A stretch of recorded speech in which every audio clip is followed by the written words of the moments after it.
mendengar istilah skinvestasi? Jika kita baca secara seksama, istilah itu terdiri dari dua kata, yaitu skin dan investasi, yang secara sederhana artinya adalah investasi kulit. Skinvestasi ini kini sedang ramai dikampanyekan oleh para pakar kecantikan dan juga klinik kecantikan tentunya, yang tentu saja sasaran konsumen terbesarnya adalah para wanita.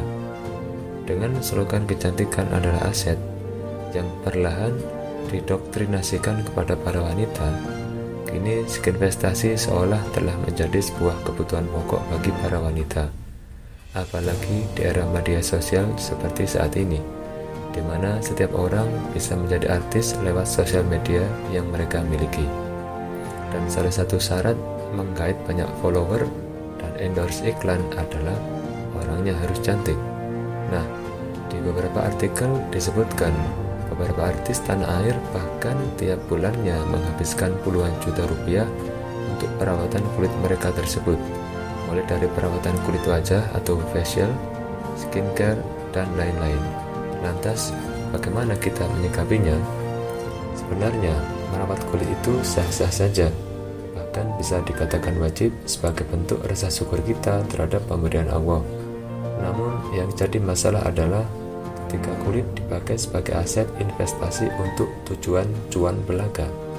Apalagi di dalam Islam ada batasan-batasan ketat perihal kulit tersebut. Seperti diketahui di dalam mazhab Syafi'i yang dianut oleh mayoritas umat Islam di Indonesia, aurat wanita terhadap orang lain atau ajnabi yang bukan mahramnya adalah seluruh tubuh kecuali wajah dan telapak tangan. Jika demikian, bolehkah melakukan skinvestasi dengan berbagai biaya perawatan kulit yang mahal? Padahal di dalam Islam, kulit wanita adalah aurat kecuali dua bagian saja, yaitu telapak tangan dan wajah. Jawabannya, boleh-boleh saja. Skinvestasi untuk kesehatan dan kecantikan kulit adalah bentuk rasa syukur pada Allah, dengan catatan tidak sampai boros yang bisa masuk ke dalam bentuk menghambur-hamburkan harta. Dan juga yang paling penting adalah kulit yang dirawat sedemikian rupa itu tidak untuk digunakan sebagai media penarik mata lelaki kepadanya. Nah, sebagai seorang muslim yang terikat aturan syariat, kita harus paham hakikat dari fungsi kulit itu sendiri. Di dalam ilmu kedokteran dijelaskan bahwa organ manusia yang terbesar atau terluas adalah kulit, dengan luas sekitar 2 meter persegi atau 15% dari berat total tubuh manusia, dan berat mencapai kurang lebih 3 kg. Fungsi kulit sendiri sangat banyak, mulai dari menjaga suhu tubuh, sebagai indera peraba, melindungi tubuh, menggerakkan otot, alat ekskresi, dan membantu proses sintesis vitamin D. Berbagai fungsi kulit tersebut tentu merupakan anugerah dari Allah Subhanahu wa Ta'ala yang harus kita jaga dan syukuri. Kita harus merawatnya dengan semestinya sesuai dengan aturan yang sudah digariskan oleh penciptanya, yaitu Allah. Dengan kata lain, harus dirawat sesuai dengan fitrah dari kulit itu sendiri. Kini sudah banyak kita dapati berbagai produk perawatan kulit, mulai dari pelembab, pemutih, pengalus, dan lain sebagainya. Semua itu sebagian besar merupakan produk yang diciptakan khusus bagi kaum hawa, karena wanita memang makhluk yang fitrahnya adalah suka bersolek. Dan masalah berangkat dari sini, karena sudah menjadi rahasia umum bahwa mayoritas produk pemanjaan kepada kulit manusia bertujuan untuk komersialisasi serta deprivatisasi tubuh wanita. Kulit yang di dalam Islam merupakan aurat yang harus ditutup kepada non-mahram oleh para musuh Islam hendak dirubah fungsinya. Wanita sebagai target dari produk-produk perawatan kulit dididik oleh para kapitalis agar mau menuruti kehendak mereka melalui berbagai majalah bertema wanita, kecantikan, juga iklan dan film. Kaum hawa dicuci otaknya.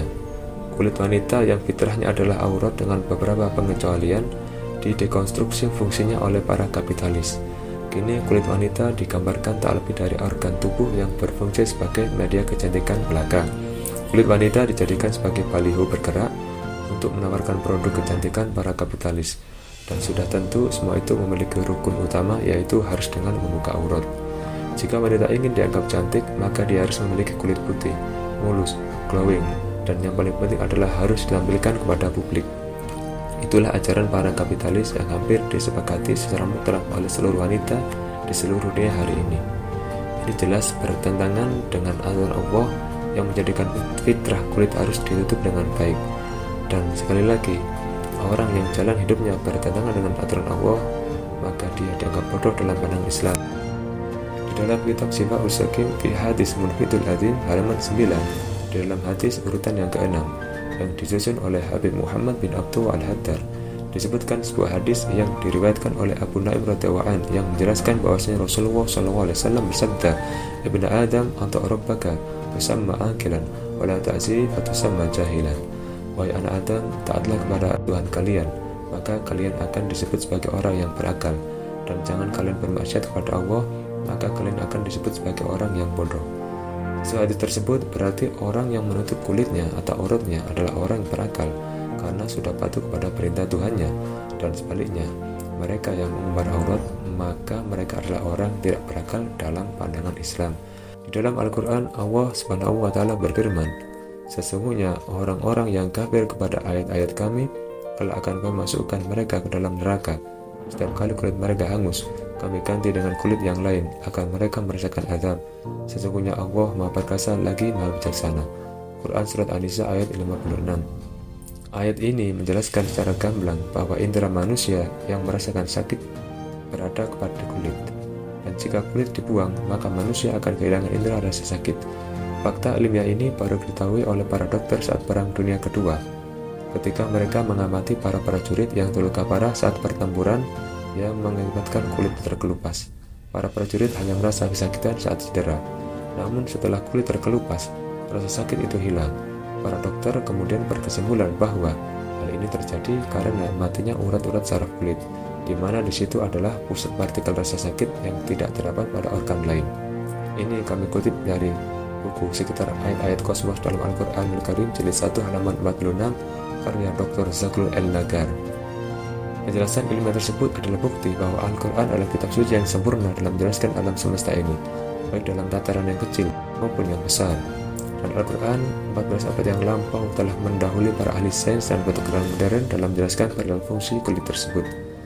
Akal yang tunduk pada wahyu akhirnya makin mengakui bahwa Allah adalah pencipta semesta, dan bagi orang berakal tentu akan paham mengapa mereka harus taat pada aturan Allah, termasuk dalam perkara menutup aurat, yaitu kulit ini, karena Sang Maha Pencipta yang paling tahu akan ciptaannya tentu juga akan menyertakan buku panduan bagaimana cara manusia mengatur apa yang sudah diciptakannya. Kemudian kita sebagai manusia yang berakal juga harus paham bahwa ada sesuatu yang diam-diam telah menjadi saksi bisu kita kelak di hadapan Allah Subhanahu wa Ta'ala.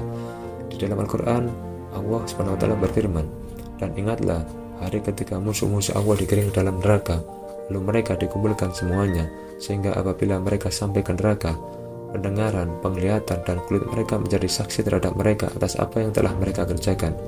Dan mereka berkata kepada kulit mereka, 'Mengapa kamu menjadi saksi terhadap kami?' Kulit mereka kemudian menjawab, 'Allah yang menjadikan segala sesuatu pandai berkata, telah menjadikan kami pandai pula berkata. Dan dialah yang menciptakan kamu pada yang pertama, dan hanya kepadanya lah kamu dikembalikan. Kamu sekali-kali tidak dapat bersembunyi dari persaksian pendengaran, penglihatan, dan kulitmu terhadapmu. Bahkan kamu mengira bahwa Allah tidak mengetahui banyakan dari apa yang kamu kerjakan. Dan yang demikian itu adalah prasangkaanmu yang telah kamu sangka terhadap Tuhanmu. Prasangka itu telah membinasakan kamu, maka jadilah kamu termasuk orang-orang yang merugi." Quran Surat Fussilat ayat 19-23.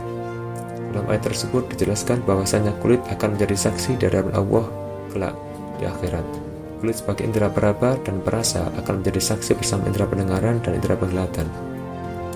Al-Hafiz Abu Bakar Al-Bazzar mengatakan, telah menceritakan kepada kami Muhammad ibn Abdurrahim, telah menceritakan kepada kami Ali ibn Qadim, telah menceritakan kepada kami Syarik dari Ubaid Al-Maktab dari Asy-Sya'bi dari Anas bin Malik radhiyallahu anhu yang menceritakan bahwa suatu saat Rasulullah SAW kelihatan tertawa dan tersenyum. Lalu beliau SAW bersabda, "Tidakkah kalian menanyakan padaku mengapa aku tertawa?" Mereka bertanya, "Wahai Rasulullah, mengapa engkau tertawa?" Maka Rasulullah SAW bersabda, "Aku merasa heran dengan bantahan yang dilakukan oleh seorang hamba terhadap Tuhannya di hari kiamat. Hamba itu berkata, 'Ya Tuhanku, bukankah engkau telah berjanji kepadaku bahwa engkau tidak akan ania terhadap diriku?' Tuhan menjawab, benar, hamba itu berkata, sesungguhnya aku tidak mau menerima saksi terhadap diriku kecuali dari pihakku sendiri. Maka Allah Subhanahu wa Ta'ala berkata, bukankah sudah cukup aku sebagai saksimu dan para malaikat yang mulia sebagai juru tulis amal perbuatanmu? Ini diulangi berkali-kali. Kemudian dikunci mulut si hamba itu dan berkatalah semua anggota tubuhnya, menceritakan apa yang telah diperbuatnya selama di dunia. Maka si hamba itu berkata kepada semua anggota tubuhnya, celaka dan siallah kalian semua, dahulu aku membelamu. Kemudian dari beberapa penjelasan hadis dan ayat Al-Quran tersebut, kita menjadi paham bahwasanya merawat semua anggota tubuh agar nampak bagus dan cantik adalah sesuatu yang baik selama masih dalam koridor syariat. Namun akan menjadi petaka manakala fisik yang dibela mati-matian itu ternyata kelak malah menjadi saksi pemberat kita di hadapan mahkamah pengadilan akhirat. Inilah yang kelak menjadi saksi bisu kita terhadap Allah Subhanahu wa Ta'ala. Kenapa bisa menjadi saksi pemberat dan saksi bisu? Karena ketika kita salah jalan dalam merawat tubuh selama hidup di dunia, kulit yang seharusnya ditutup malah diumbar ke publik demi mendapat pujian sebagai yang paling cantik dan sebagainya. Kemudian kulit yang diumbar itu ditujukan untuk mendapatkan cuan dari endorse produk dan iklan dari berbagai pihak, padahal mereka sejatinya hanya dijadikan sebagai objek pemuas mata lelaki dan komoditas penambah pundi keuangan pada kapitalis belaka. Ingat bahwa kulit adalah organ tubuh paling luas atau paling besar dalam susunan fisik manusia. Jadi semakin lebar kita membuka dan menyentuhkan kulit kepada non-mahrum, maka semakin banyak pula saksi pemberat dan saksi bisu kita di hadapan mahkamah ilahi kelak. Artinya dengan membuka aurat, sejatinya kita sedang mempersiapkan kehancuran kita sendiri. Bisa dikatakan pula bahwa dengan membuka aurat artinya kita sedang dan akan menganiaya diri kita sendiri dengan senang hati. Dan ini adalah sebuah kebodohan yang hakiki. Merawat mati-matian dengan biaya yang besar untuk sesuatu yang kelak menjadi musuh kita, yaitu kulit, adalah sebuah bentuk kebodohan yang paling tidak wajar. Kulit yang dimanja sedemikian rupa sejatinya adalah makanan belatung di dalam kuburan kelak dan musuh di akhirat kita. Dan ironisnya, manusia di akhir zaman, terutama kaum Hawa, membuang banyak uangnya untuk calon makanan belatung dan musuh di akhirat tersebut. Cukup benar firman Allah Subhanahu wa Ta'ala yang menyatakan bahwa maka Allah sekali-kali tidak menganiaya mereka, akan tetapi merekalah yang menganiaya diri mereka sendiri. Quran Surat Ar-Rum ayat 9. Dan sungguh logis hadis Nabi di atas yang menyatakan bahwa orang berakal adalah mereka yang taat kepada Tuhannya, dan sebaliknya orang yang bodoh adalah mereka yang membangkang pada aturan Allah SWT. Karena orang berakal adalah mereka yang lebih memilih keselamatan abadi daripada kesenangan sementara yang semu yang menjadi tujuan hidup orang-orang bodoh. Walhasil, kulit yang kini membungkus seluruh tubuh manusia adalah sebuah saksi bisu yang patut diwaspadai. Dia adalah bahaya senyap yang sedang memata-matai manusia. Dia sedang bekerja setiap detiknya untuk membuat laporan yang detail guna disampaikan pada Allah Subhanahu wa Ta'ala kelak. Maka waspadalah terhadap kulit yang sedang kita manja tersebut.